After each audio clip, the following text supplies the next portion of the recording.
the fourth technique of integration is the trigonometric substitution. So which means you already have an idea on the previous techniques of integration, the integration by substitution, integration by parts, and the integration of some trigonometric functions. So ibig sabihin nun, yung tatlo na yun, kaya yung na-discuss na ahead of this technique of integration kasi magagamit natin yun dito. Okay. So, in some cases naman, hindi naman all the time. Okay. So, and then, yung knowledge nyo din sa trigonometry ninyo or sa Math 112 or Math 12, kailangan nyo ding magamit dito, especially yung 6 techniques of integration, yung equivalent nila. And then, yung mga trigonometric identities, yung nagamit natin doon or na-mention sa previous technique of integration na integration on some trigonometric integrals. Okay, so those are the sine squared plus cosine squared is equal to 1.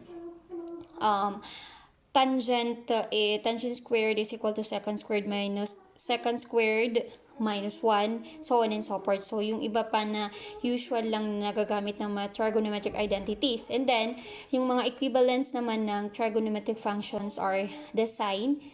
So, we already know that the 6 trigonometric functions are the sine, cosine, the tangent, the cosecant, the secant, and the cotangent. And then, yung tatlong na-mention ko na last is yun yung mga reciprocals ng sine, cosine, and tangent. The cosecant is the reciprocal of cosine, sine rather, and then the second is the reciprocal of cosine, and then cotangent is the reciprocal of tangent. Okay, so alam natin ang equivalent ng sine is opposite over the hypotenuse side. Okay, so eto siya. And then the cosine naman is the adjacent over the hypotenuse side if may right triangle tayo. And then the tangent naman is the opposite over the adjacent side. And then, the cosecant, this one, is the hypotenuse over the adjacent side or the reciprocal of sine or yung inverse. Kabaliktaran lang ng sine. And then, si secant naman is the hypotenuse over the adjacent side or yung kabaliktaran ni cosine. And then, si cotangent is adjacent over the opposite side. Or yung mnemonics dito is so, katowa, cho, cha, chow. Okay, so alam na natin yan.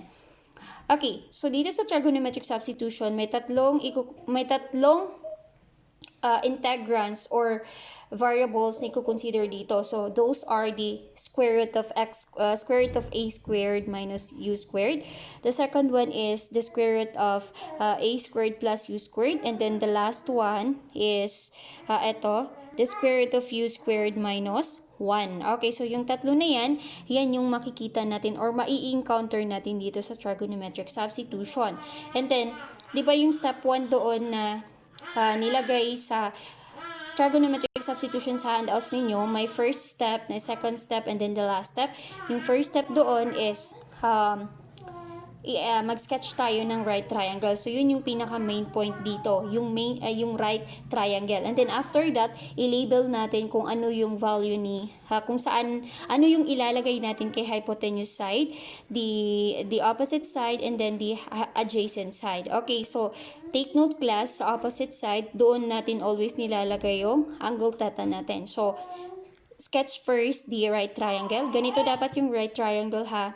Okay, so, para malaman natin kung ano or saan natin ilalagay yung mga values ni A, yung values ni U, at saka yung radical dito sa trigonometric substitution, is eto yung first na gagawin natin or main point dito sa trigonometric substitution. For instance, dito sa first na integrand natin, si square root of a squared minus u squared. So, kung makikita ninyo class, we have variable here a and u. Okay.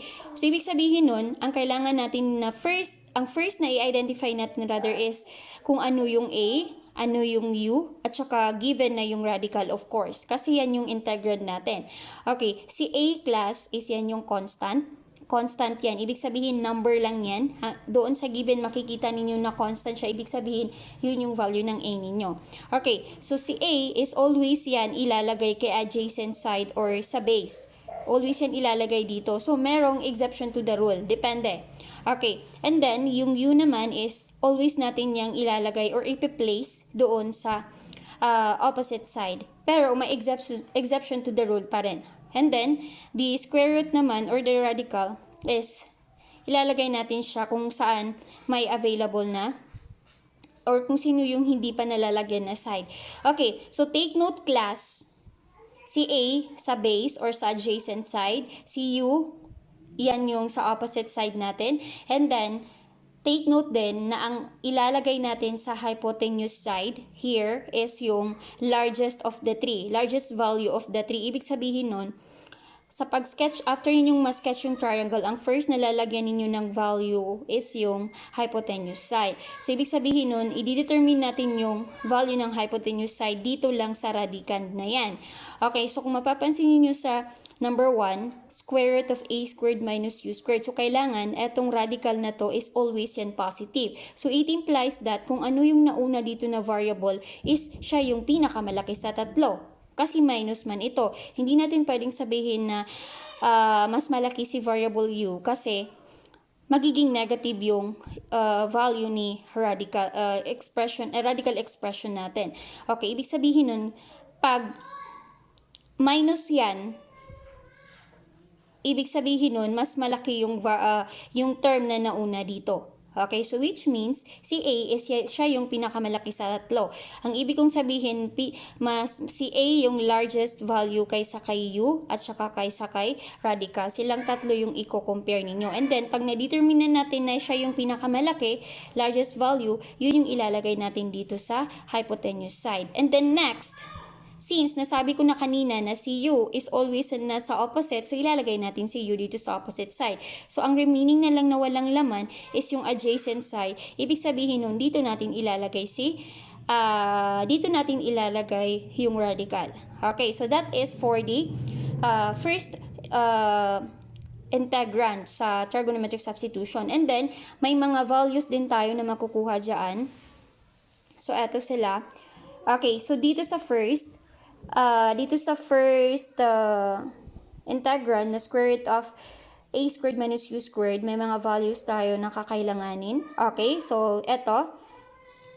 Dito sa first, eto yung hahanapin natin. Okay, sa pag-identify naman ng u at saka radical. Okay, after ninyong ma-sketch yung triangle, identify ninyo yung value ni u and then yung si radical. Yung dalawa lang ha, yung value ng u at saka value ng radical. Okay, and then after that, always yung constant natin na si A is always yung ilalagay after the equal sign. Okay, kung si u yung identify natin, sulat natin si u equals and then si A. Always yan nandyan. Katulad din ni radical sign, yung radical na given equals and then si A. So, ibig sabihin nun, given din ginanisuan nyo paganay. Si u equals yung given ninyo na A, si radical equals, and then yung given ninyo na A.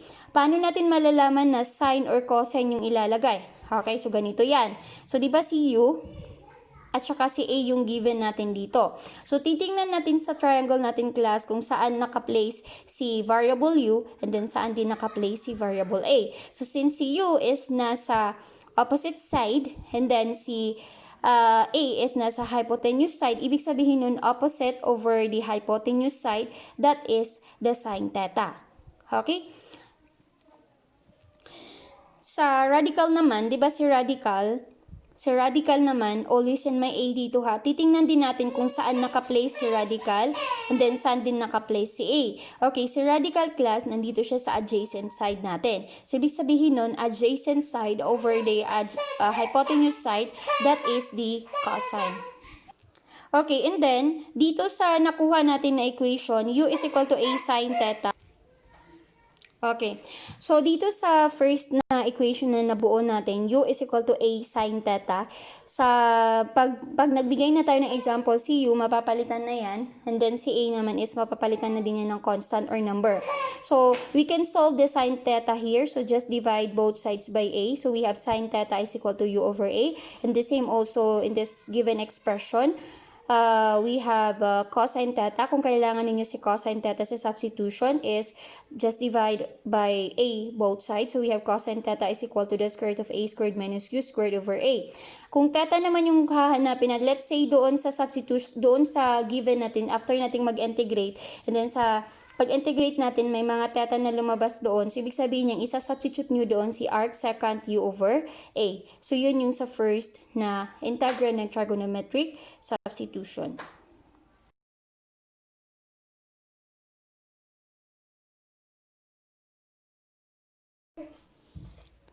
The second integrand in trigonometric substitution is the square root of a squared plus u squared. So, kanina, a squared minus u squared. So, ang largest value doon is si a kasi siya yung nauna siya yung first term. Of course, always positive yung result natin pag malaki yung nasa first term if ang operation is minus. Okay, so kung plus naman, si a squared plus u squared, square root of a squared plus u squared. So, identify natin kung saan yung malaking values, mas malaking values sa kanilang tatlo. Si a ba, si u ba, or si radical. Okay, so since plus, ibig sabihin nun, kung i-add natin tong dalawa na to, mas malaki yung value niya kaysa kay a, kaysa kay u. So, it implies that si radical yung mas may largest value. So, ibig sabihin nun, siya yung ilalagay natin dito sa hypotenuse side natin. So, take note class, ang first step is sketch a right triangle. So, ibig sabihin, pag right triangle, parang may square dito, na half square. And then, dito yung angle theta natin. Kasi this is our opposite side. Okay, so since si plus yan, pag nakita ninyong plus yung radical natin or yung nasa loob ng radical sign, ibig sabihin nun, siya yung may pinakamalaking value. So, ibig sabihin nun, siya yung ilalagay natin dito sa opposite side. So, ibig sabihin, walang laman. Assume natin na wala muna dito si u, wala dito si a. So, ano yung na-mention ko kanina? Si a is always yan ilalagay sa adjacent side or sa base if possible. And then si u naman is always natin yan ilalagay sa opposite side. Okay, so since si A, adjacent side, constant lang yan. A is a constant. Take note ha. A is a constant. And then U is nasa opposite side siya. Okay, so katulad kanina, so eto na yung right triangle natin. So kaya kailangan natin to para makuha natin yung mga values na kakailanganin natin sa pag-substitute. Okay, so sa number 2 naman, kung sa number 1 kanina, may mga values ng trigonometric function na nabuo natin or na-obtain natin using the variable u and the variable a and the radical sign. Okay, so here, we have u. So, ang sabi ko kanina, ang i-identify lang natin class is yung value ni u at saka yung value ni radical. Okay, radical expression. Okay, si u, always yung ilalagay u is equal to a. Okay, and then radical expression is equal to a. So, assume natin na wala muna dito si tangent at saka si secant. So, para malaman natin na tangent yung ilalagay dito tayo magbe-base. Tingnan natin kung saan naka-place si u sa triangle natin. So, since si u is nasa opposite side siya, and then si a naman is nasa adjacent side, ibig sabihin nun u over a, that is tangent. Okay, so SOHCA, TOA. Opposite over the adjacent side. Okay, so next is, okay, so if kailangan ninyong isolve si tangent, so we can solve tangent here by dividing both sides by a. So tangent theta is equal to u over a. So sa radical naman, equals to a. Always ito ha.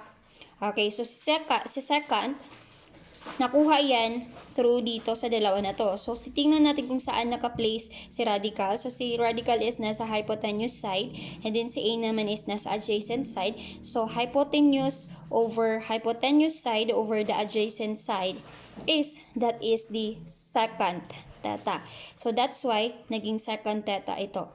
Okay, so, if kailangan natin si secant theta, we can solve secant theta here, divided both sides by a. So, we have secant theta is equal to the square root of a squared plus u squared over a. So, if kailangan din natin yung value ni theta, we can solve theta here. So, arc tangent of u over a. Kasi, di ba, ang inverse ni tangent is the arc tan. Okay, so, cross multiply lang tayo dito or divide it both sides by u over a lang, a rather. So, we have u over a. And then, the inverse of tangent is the arc tangent.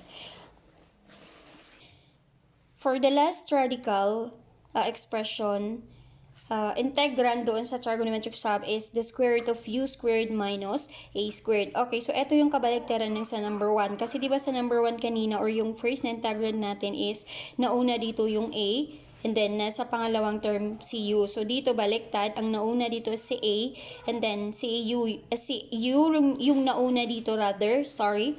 Then si a yung nasa pangalawang term. So it implies that since minus yan, take note that kapag minus, ang mas malaking value pag nasa radical sign siya or kailangan natin is yung positive na result is, ang mas malaking value talaga is yung first term. So, ibig sabihin sa tatlo na to, si A, si U, at saka si radical, ang may largest value is si U. So, ibig sabihin nun, si U, siya yung ilalagay natin sa hypotenuse side ng right triangle natin. So, ito yung first step, sketch A, right triangle. Okay, so since siya yung may pinakamalaking value sa tatlo na yan, nilagay natin siya sa opposite side. Si A is always yan nasa adjacent side. Okay, pero may exception to the rule katulad ng sa number 1 kanina. And then si radical naman is dito natin siya ilalagay sa opposite side kasi ito lang yung walang laman. And then, the same din doon sa previous na integrands, meron din tayong mga values na makukuha or ma-obtain natin dito sa pangatlong integrand. Okay, so kailangan natin is si u at saka si radical. So, yan lang talaga yung kakailanganin natin para makuha natin yung mga trigonometric function na kailangan dito sa radical natin. Okay, si u is equal to a. Yan yung first step. U is equal to a sa pag-identify kay u. And then si radical naman is equal to a. So para malaman natin if secant ba to or tangent, so dito tayo magbe-base. Tingnan natin kung saan nakalagay si u. Si u is nasa hypotenuse side siya. And then si a naman is nasa adjacent side. So ibig sabihin u over a, that is the secant theta. Or hypotenuse side over the adjacent theta, side is the secant theta. And then the radical naman, radical is equal to a. So, tingnan natin si radical. Nasa opposite side siya. And then si a naman is nasa adjacent side. So, opposite over the adjacent is the tangent. Okay, so which means, kailangan natin to, kailangan din natin yan. Okay, so para hindi na kayo mag-memorize doon sa table na binigay ko doon sa handout. So, yun na yung pinaka-easiest way para hindi na kayo mag-memorize. So, ang kailangan nyo lang i-familiarize is yung tatlong integrand. Tandaan nyo lang, ang ilalagay sa hypotenuse side is yung pinakamalaki sa tatlo. Pinakamalaki kay A, kay U, at saka si radical. And then after that, para makuha ninyo yung trigo, hanapin nyo lang yung value ni U. Always an equal to A. Si radical naman is always an equal to A where A is a constant number. Okay? So, dito sa number 3 na radical, ang theta natin dito is arc secant. Galing dito because the inverse of secant is arc secant. We have u over a. So, ito yung theta natin. So, let's proceed to the examples sa next na video.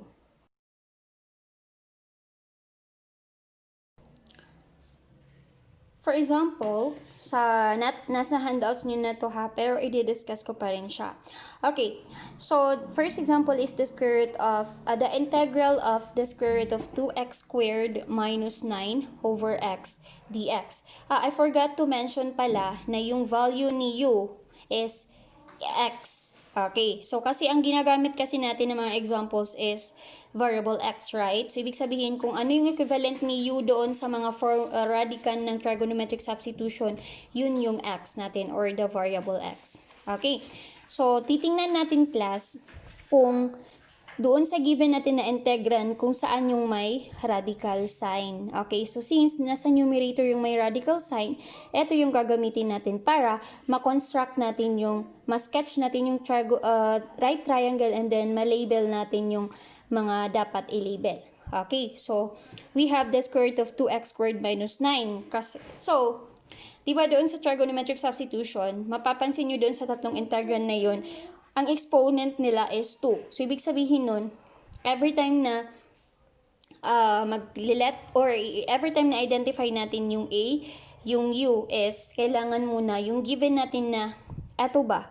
Ito yung ibig kong sabihin, yung radical is, express muna natin na dapat yung exponent niya is 2. Okay, see, 2x squared, since 2 is not a perfect square, kailangan, paano natin siya ma-express in ma-express na dapat ang exponent niya is 2. So, ganito. Square root of 2 and then times x. Take note, si x is hindi siya kasali sa radical sign dito. Si 2 lang yung nasa loob ng radical sign. Quantity squared, 'di ba? Kasi eto, equivalent lang siya sa 2x squared since square root of 2 times the square root of 2 or quantity squared, di ba? Babalik siya sa 2 and then x times x, that is equal to x squared. And then sa second term naman, since 9 is a perfect square and then the square root of 9 is 3, so we can express 9 as 3 squared. So, titingnan ninyo sa given ninyo kung saan yung may x. So, ibig sabihin yung may variable x doon, yun yung variable u ninyo. And then, kung constant lang, yun yung a ninyo. So, it implies that our a here alone, a.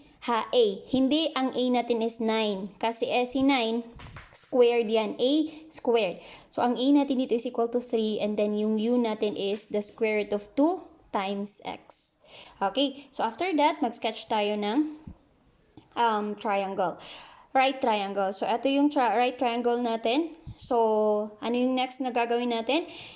I-identify natin sa tatlo na to, yan, si radical, si a, at saka si u, kung saan sa kanila yung may pinakamalaking value.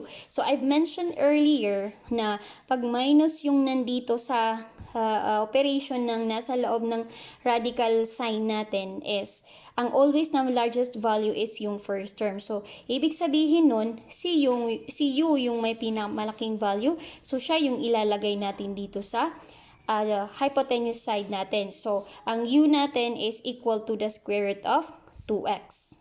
Okay, take note class, hindi ninyo ilalagay dito is yung given na talaga ha. Ang ilalagay nyo dito sa right triangle natin is yung naka-simplify na siya or naka-squared na siya. Okay. Okay, and then, saan natin always ilagay si a? Kay opposite or kay adjacent or kay base. So, since a is equal to 3, so nandito si a. And then, yung walang laman is si opposite side. Dito natin ilalagay yung remaining na radical. So, etong tatlo lang talaga yung kakailanganin natin dito sa right triangle natin. And then, after that, kukunin natin yung dalawang kinuha natin kanina katulad ni u at saka ni radical. Okay, so di ba kailangan natin dito is si u at saka si radical, right? Okay, so si u is equal to a, di ba ganyan man yung pattern? U is equal to a, and then since ang u natin is equal to square root of 2x, ni-replace ko siya. And then si a naman is equal to 3. Okay, bakit to naging second? Okay, naging second siya kasi si square root of 2x nasa hypotenuse side siya. And then si 3 naman is nasa adjacent side. It implies that hypotenuse side over the adjacent side is equal to the second theta. Okay, so since ang kailangan natin dito is si variable x kasi may x yung sa given natin na integrand. So, divide lang tayo both sides by square root of 2. Okay, so divide it both sides by square root of 2. So, we have x is equal to 3 over the square root of 2 times the second theta. So, ibig sabihin nun, ito yung gagamitin natin na i-replace doon sa variable na x sa integrand natin. Okay, and then after that, pag na-determine nyo na yung x, is kukunin natin yung derivative niya both sides. Derivative of x is dx. Derivative of this is 3 over the square root of 2. Derivative ni second is second theta, tangent theta. Tapos, d theta. Okay. So, dx, 3 over the square root of 2, second theta tangent, theta d theta. So, kailangan din natin to kasi yun yung i-replace natin dito sa dx. And then, yung pangalawang kakailanganin natin is yung radical. So, si radical, ang radical natin na given class is eto siya, diba? Galing siya dun sa numerator. So, radical equals to a. So, eto yung radical natin. And then, yung a natin is si 3. Okay? So, i-determine natin kung saan naka-place si radical. So, nasa opposite side siya. And then, si A naman is nasa adjacent side. So, opposite over the adjacent is equal to the tangent theta. Kung kailangan natin si tangent, pwede nating masolve dito si tangent. Kung kailangan din natin dito si secant, pwede din nating masolve dito si secant. Okay. And then, after that, pag nakuha nyo na yung value ni x, yung derivative niya, tapos si radical, pwede na kayong mag-substitute. So, ito yung given natin.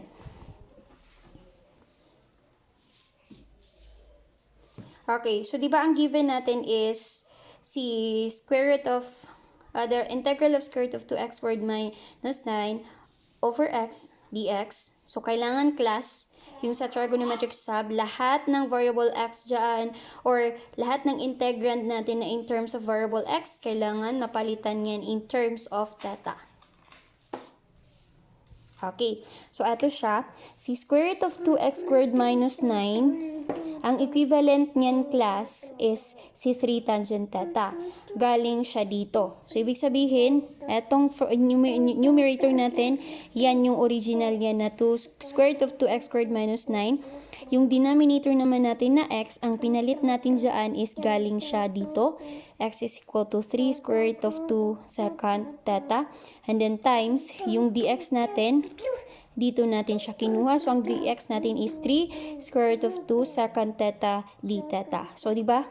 Na-replace na lahat in terms of variable theta. And then after that, before natin siya i-integrate, simplify muna natin. So, this one is cancel out na yan. That is equal to 1 times 3 is 3. Tangent, secant divided by secant is cancel out na yan. So, we left with tangent times tangent squared theta. So, pwede natin ilabas si 3. We have the integral of tangent squared theta, d theta na lang. Okay, so yun nga yung na-mention ko kanina. Kailangan natin yung mga trigonometric identity. Si tangent squared theta, that is equivalent to secant squared theta minus 1. Okay, so palitan natin yan. So, eto, equivalent yan dyan from the trigonometric expression identity. Okay, so integrate natin to bawat term. Integral ni secant squared d theta minus the integral of 1 d theta. So, eto siya. Integral of secant squared d theta is tangent, right? Okay, and then integral of d theta naman is theta. Okay, so we have 3 tangent theta minus theta plus c. And then kailangan din yung final answer natin, katulad ng sa integration by substitution, kailangan maibalik natin siya in terms of variable x. Okay, si tangent, pwede nating makuha dito. Okay, so solving for the value of the tangent, divided both sides by 3. So, we have the square root of 2x squared minus 9. So, si tangent, i-replace lang natin siya ng square root of 2x squared minus 9 over 3 minus si theta. Okay, so si theta, we have theta is equal to arc secant. Diba yung na-mention ko kanina? Sa pangatlong radical natin, sa integrand rather, sa trigonometric sub, ang theta natin doon is arc secant of u over a. So, we have arc secant of square root of 2x over 3. Kasi diba ito yung u natin, and then 3 is our a. So, which means arc secant of the square root of 2x over 3 plus c. So, this is our final answer.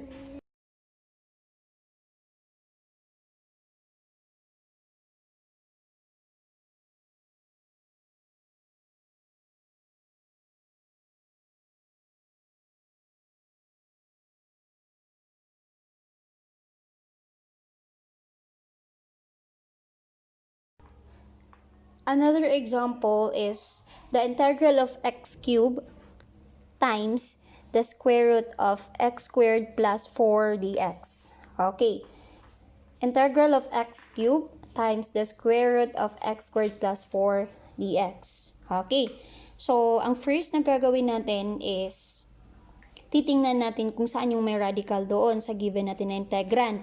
So, ito yung may radical. Si square root of x squared plus 4. And then, after that, after ninyong ma-identify yung radical na yon, isulat ninyo, and then, i-express ninyo na ang exponent niya dapat is 2. So, cx, pwede siyang masulat as x quantity squared plus, since 2 is a perfect square, square root of 4, that is equal to 2 quantity squared. Kasi pag kukunin natin yung product nito, babalik tayo dito, di ba? X times x, x squared, 2 times 2, that is equal to 4. Okay. So, after na ninyo siyang ma-express in terms of 2 yung exponent, yan yung dito natin makukuha yung value ni u at saka ni a. So, take note, yung variable x, yan yung u natin. And then, yung constant is yan yung a. Okay, so since our u is equal to x, and then our e is equal to 2. And then, mapasado to, pag-construct ka no sa, or pag-sketch rather, sa right triangle. Okay, always nandito yung data natin sa opposite side. And then, after ninyong mag-sketch ng triangle, i-label na natin yan. Okay, para ma-label natin siya, i-determine natin sa tatlo na to, kay radical, kay u at saka kay a, kung saan sa kanilang tatlo yung may pinakamalaking value or largest value. Since plus yung exponent operation natin dito, class, ibig sabihin nun, ito yung may pinakamalaking value, 'di ba? Kapag plus, ibig sabihin si radical yung may pinakamalaking value, siya yung ilalagay natin sa hypotenuse side. Okay? And then si a, always yan ilalagay kay base or kay adjacent. Pero, take note, may exception to the rule. Depende kasi kay what if si A mas siya yung may pinakamalaking value. Of course, doon natin siya ilalagay kay hypotenuse side. So, this time, since si radical yung may pinakamalaking value, siya yung ilalagay natin kay hypotenuse side. And then, since si U is nasa opposite side yan, so ibig sabihin, dito natin ilalagay si U, or that is equals to x. Kasi 'di ba ang u natin is equal to x. Dito siya galing. Okay, mapasado to na ipag-identify tanok man. So mga kailangan tanong mga equivalent ran. Okay, so kailangan natin si u is equal to a, 'di ba? At saka si radical is equal to a. Ito siya. So si u natin, that is equal to x, and then a is equal to 2. So x divided by 2, so si x nasa opposite side siya rather, and then si a naman is nasa adjacent side, so opposite over the adjacent is the tangent theta. And then mapasad yun to ma-determine si x, get the derivative. So derivative of x is dx, derivative of this is 2 second squared theta d theta. And then si radical, okay, si radical equals to a. So since si radical is equal to a, so ito yung radical natin na given, and then yung a natin is 2. So tingnan natin dun sa right triangle natin kung saan dun si radical.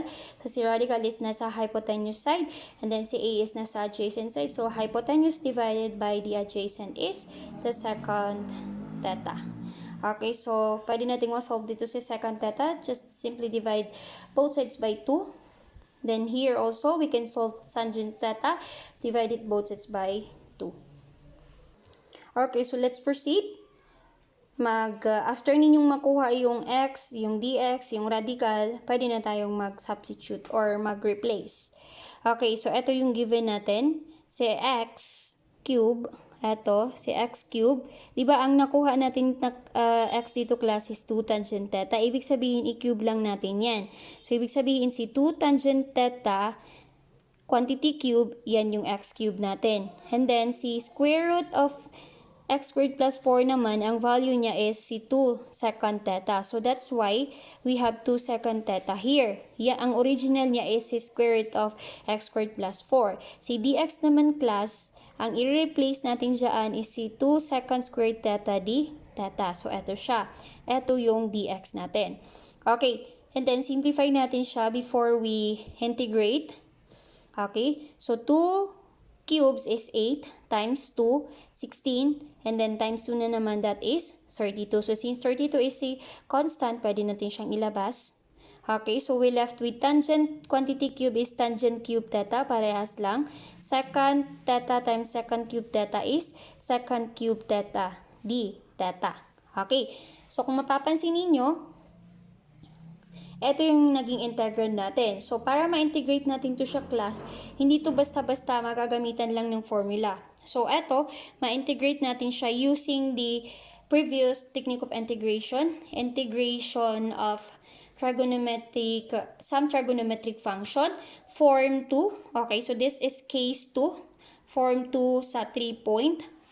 Okay, form 2 at saka case 2, ibig sabihin yung form 2 doon is tangent u raised to m times secant u raised to the power of n d theta. So, sa case 2 lang siya nag-satisfy because the exponent of m is an odd number.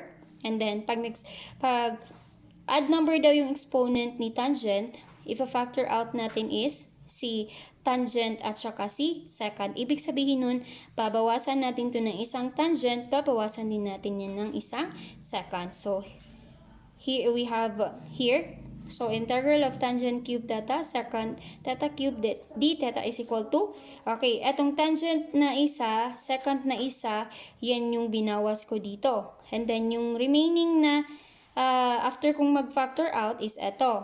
Di ba pag binawasan natin to ng isa, dalawa na lang yung matitira. The same with the secant cube theta, dalawa na lang din yung matitira. Yung una kong sinulat, yan yung binawas ko. Yung last is yan yung remaining. Okay, so we can arrange this one. Tangent theta, secant theta. And then after nyo daw mag-factor out, yung tangent daw doon, na ang power niya is an even na, di ba even na si 2, is papalitan nyo daw siya ng secant squared theta minus 1. So, eto, na-change siya into secant squared theta minus 1. Si secant squared theta d theta is remain pa rin siya. Bring down lang natin to. Eto, pinalitan ng ganito. Equivalent niya. Si secant squared d theta naman is remain lang siya. And then, after ninyong magpalit, mag-change, magle-let na tayo ng u para ma-integrate natin siya. And then, take note, ang ile-let ninyo na u is kung ano yung trigonometric function na pinalitan ninyo or yung pinalit ninyo na function, equivalent niya. So, since ito yung pinalit natin dito, ito din yung ile-let natin na u, but take note, hindi kasama yung exponent niya. Yung trigonometric alone lang. So, let u is equal to secant theta. After that, eto galing siya dito. Okay, so let u is equal to secant theta and then du is secant. Derivative of secant class is secant theta d theta. Okay, so eto class, rearrange lang natin siya. Eto, nilagay ko lang dito sa unahan. Si secant squared theta naman dito ko nilagay sa unahan. Then si secant and tangent and secant, ni-rearrange ko lang as sectant. And then si d theta, para mas madali natin siyang ma-replace. Okay, so secant squared, secant is yan yung nilat natin na u. So we have u, quantity squared kasi may square doon. Then minus 1. Ito naman, secant squared theta is u squared na siya kasi u natin is secant, may squared na exponent. And then, sectant is yan yung du natin. So, ito siya. So, pwede na natin siyang ma-distribute. U squared times u is u to the 4 minus 1 times u is u squared du. So, pwede na natin tong i-integrate. Okay. So, di ba ito galing siya dito? So, pag integrate na natin yan, mag-add lang tayo ng 1's exponent. So, we have u to the 5 over 5 minus u to the power of 3 over 3 plus the constant c. So, saka na tayo mag-add ng c pag na-integrate na natin siya. Okay, and then after that, ibalik natin siya doon sa original niya. So, since ang gilat natin kanina na u is secant, so, replace secant u by secant theta and then to the 5 because 5 yung exponent natin dito over 5. Then, the same with the second term. So, replace u by secant. And then, cube. Kasi cube yan over 3 plus c. So, ibig sabihin nun, eto yung integral ni tangent cube theta. Tangent theta cube, secant theta cube d theta.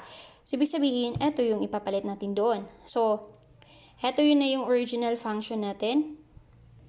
Okay, so, diba eto yung kanina? So, na-integrate na natin to class. Ang nakuha natin na result is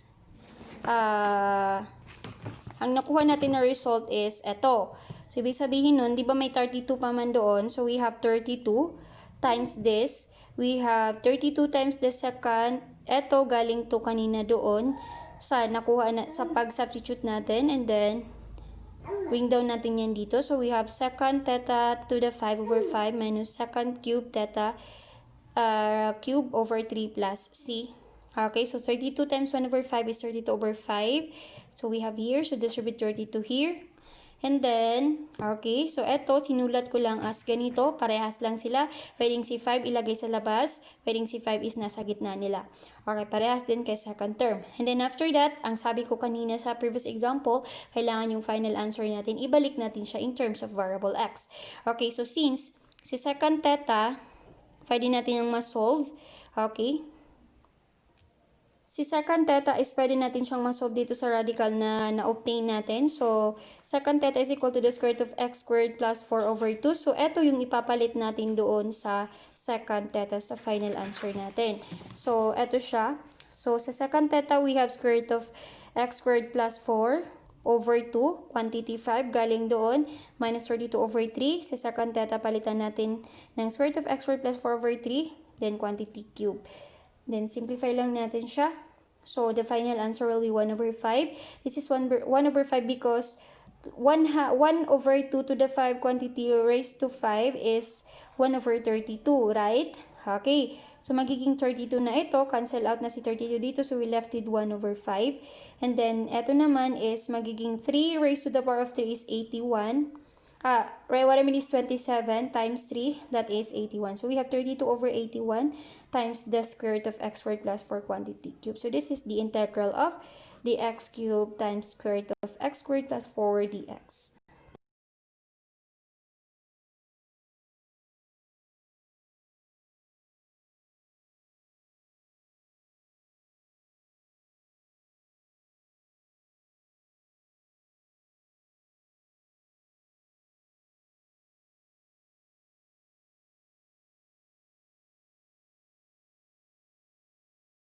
Okay.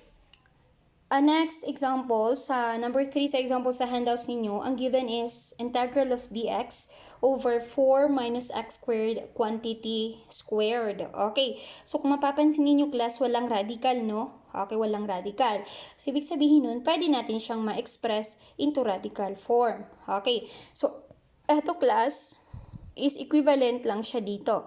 Okay, so we have the integral of dx over, eto, naging square root of 4 minus x squared quantity to the 4. Kasi diba, pag eto sinimplify natin, babalik tayo dito. So, eto yung ibig kong sabihin. Okay, so, eto siya. Ibalik natin siya sa original ha. So, magiging ganito. Square root of 4 minus x squared raised to the power of 4 pag ginawa natin siyang exponential, what I mean is exponential form, di ba magiging 4 over 2? So, 4 divided by 2, magiging 2 na lang. So, bumalik siya dito. Okay? Okay. Kung let's say, ang nakalagay dito class is 4, times nyo lang ng 2. So, 4 times 2 is 8 din yung ilalagay ninyo dito. And then, lalagay nyo na siya ng radical dito sa loob. And then, kung 6 naman, take note, ang nandito lang class is always yan. Pwede natin ma-transform into this form if ever na ang exponent dito is an even number. Kung 6 naman, times nyo lang ng 2, that is 12. So, yun yung ilalagay nyo dito. Okay, so since 2 naman, so 2 times 2, that is equal to 4. 4 divided by 2 is equal to 2. So, babalik pa rin tayo dito. Okay. So, after ninyong ma-transform, if ganito yung given ha, na-transform na natin into radical. Okay, so after that, pwede na nating ma-determine si A at saka si U. Okay, so eto yung radical natin. We have the square root of 4 minus x squared. Okay, square root of 4 minus x squared. Ano yung next na sinabi ko kanina? Kailangan yung given natin na radical is express natin na ang exponent niya is 2. So, si 4 is a perfect square. So, square root of 4 is 2. So, 2 squared is equal to 4.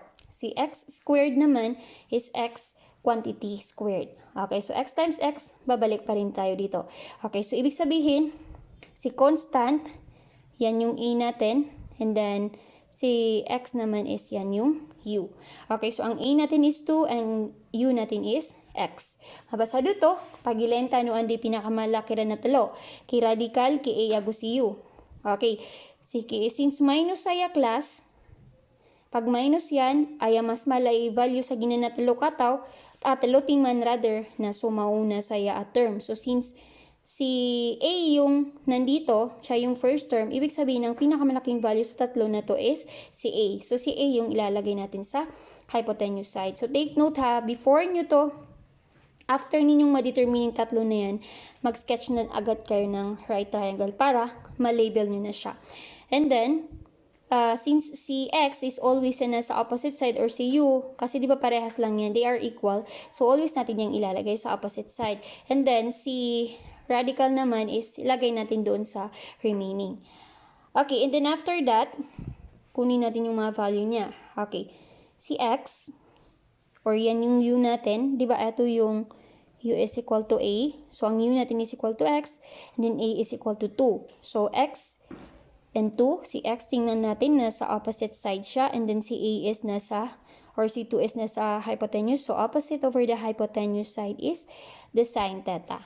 Okay, and then after, get the derivative. So, derivative of x is dx. Derivative of 2 sine is 2 cosine theta d theta. Okay, next na i-determine natin is si radical. Okay, si radical at saka si A, always yan magkasama ha. Okay, si radical, nasa adjacent side siya. Si A naman is nasa hypotenuse. So, adjacent over the hypotenuse side is the cosine theta. So, pwede din natin masolve yung cosine dito. We have the square root of 4x squared, 4 minus x squared over 2. Okay, so pwede din natin masolve dito si sine theta if kakailanganin natin siya. Okay, and then after that, pwede na tayong mag-substitute. Okay, so eto, si dx sa numerator siya. Tingnan natin kung ano yung ipapalit natin kay dx in terms of theta. So, si dx is equal to 2 cosine theta d theta. So, ibig sabihin, ilalagay natin sa numerator is eto. Galing siya dito, class, kasi yun yung equivalent ni dx. Si square root of 4 minus x squared quantity 4, etong nasa loob ng parentheses, ang equivalent niya is si 2 cosine theta. So, we have 2 cosine theta here. And kung may 4 tayo doon, andoon si 4. Okay, so simplify natin. So, 2 cosine theta d theta over 16 ito kasi 2 raised to the power of 4. So, cosine raised to the power of 4 theta. Okay, so 2 over 16 is 1 over 8, right? So, we have 1 over 8 here. Pwede natin siyang ilabas sa integral sign. So, we left with cosine theta d theta over the cosine theta quantity 4. So, simplify natin. Magiging 1 over cosine theta cube d theta.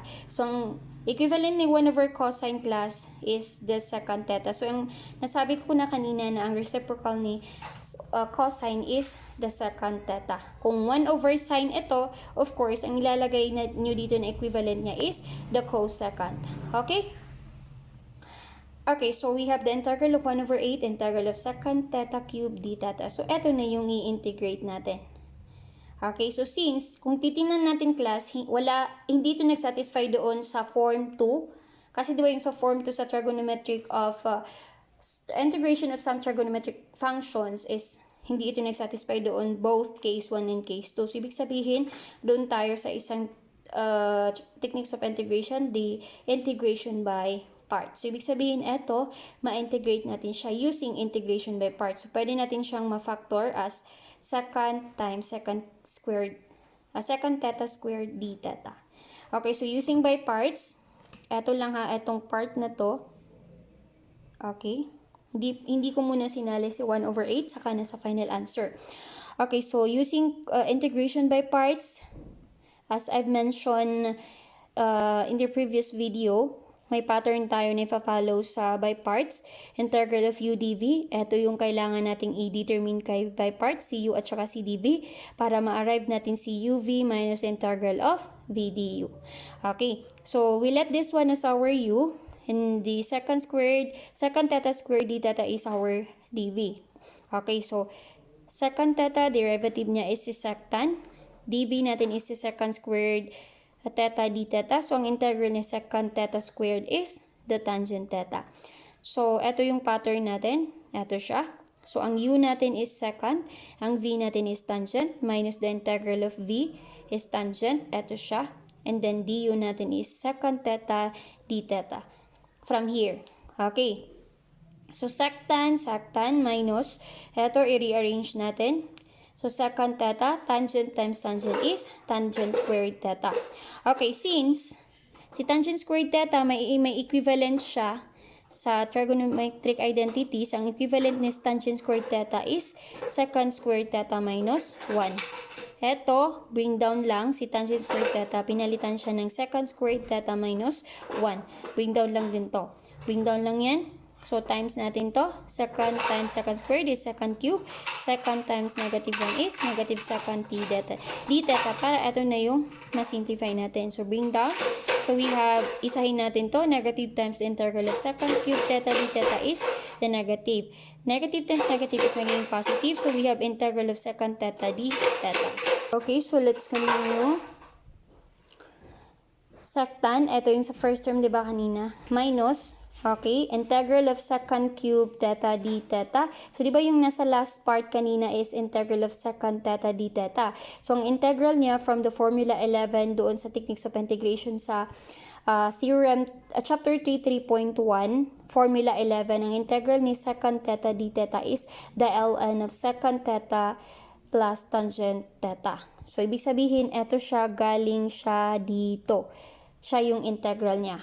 Okay? So, eto, pwede natin siyang ma-rewrite as the integral of secant cube theta d theta is equal to, bring down lang natin yan. Okay? So, bring down lang natin yan. Bring down lang din. Okay, after that, eto siya, since eto at saka yung given natin is parehas lang, so pwede natin siyang matranspose. So, since negative, naging positive siya. Eto, galing dito. Eto, tinranspose siya. Eto naman, bring down lang yan. Bring down lang din siya. Okay, so since parehas lang, like terms, so add natin yung numerical coefficient nila. 1 plus 1, that is 2. Okay, integral of secant theta cube d theta is equal to this expression. So, just divide it both sides by 2. So, that is equal to 1. So, we have here. Okay, so magiging integral of secant cube, integral of secant theta cube d theta is equal to this. Okay, so ibig sabihin nun, ang magiging final answer natin doon, kasi di ba ito yung original natin na given, may 1 over 8. Okay, galing siya dito, class. Okay, so di ba ito yung in-integrate natin by parts. So may 1 over 8 pa tayo dito. So ibig sabihin etong ginamitan natin ng by parts, ang naging result niya is eto naman. So ibig sabihin bring down natin to dito, yung 1 over 8 is galing doon kanina. Okay, so 1 over 8 here. Okay, and then kailangan sa final answer natin is ibalik natin siya in terms of variable x. Okay, so may secant and tangent, si secant and tangent, palitan natin yan. Okay, so since, di ba ang given natin is, eto yung given natin, si sine and cosine lang. So, pwede nating ma-solve dito si tangent and secant. So, eto yung magiging result niya. Okay, so since cosine square root of 4 minus x squared is equal to 2 cosine theta, magta-times tayo dito both sides ng 1 over cosine. So, ang mangyayari, 1 over cosine is equivalent to secant man. So, magiging square root of 4 minus x squared is equal to 2 na lang kasi this one is cancel out. May 1 over cosine dito ha. Okay, so 1 over cosine is the reciprocal of secant.